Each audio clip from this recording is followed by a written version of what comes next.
Good morning, all of you. My name is Gaurav Tiwari. I am a second year student.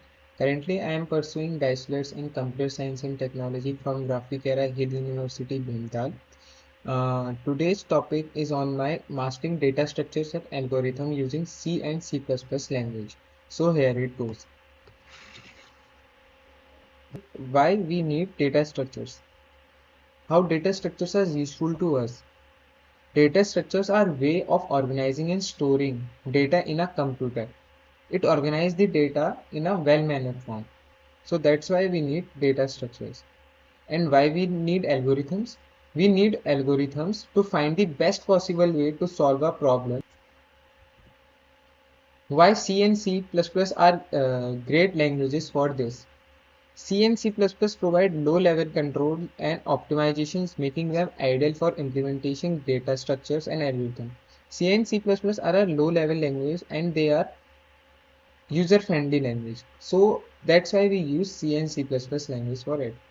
And they have a rich library supports also.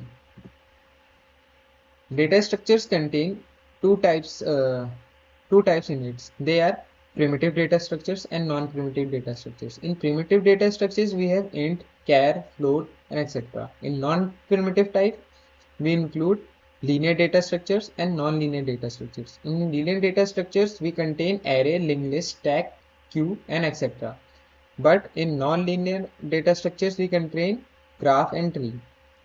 In linear data structures are the data structures that contain memory in a continuous manner, and where data structures do not have a continuous memory management in it. Graph and tree. Graph are versatile in nature, whereas trees are hierarchical in data structures.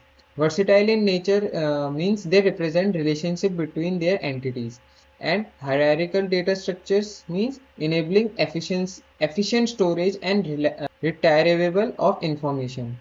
Now sorting. Sorting is also a part of a data structures that make the algorithms or the problem easier for the users. There are three types of sorting methods: bubble sort, quick sort, and merge sort. In bubble sort algorithm, it rapidly compares adjacent elements and swap them if they are in a wrong order.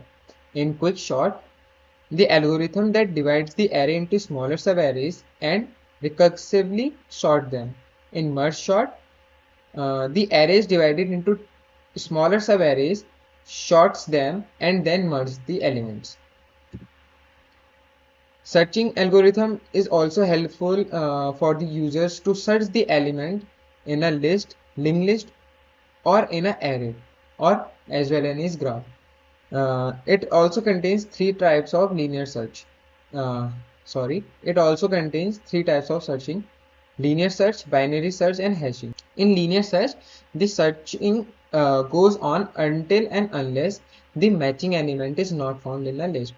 In binary search, the algorithm that divides a sorted list into two halves, eliminating the half that cannot contain the target element. Uh, in hashing, the hashing technique of mapping data to fixed sized array, enhancing search efficiency.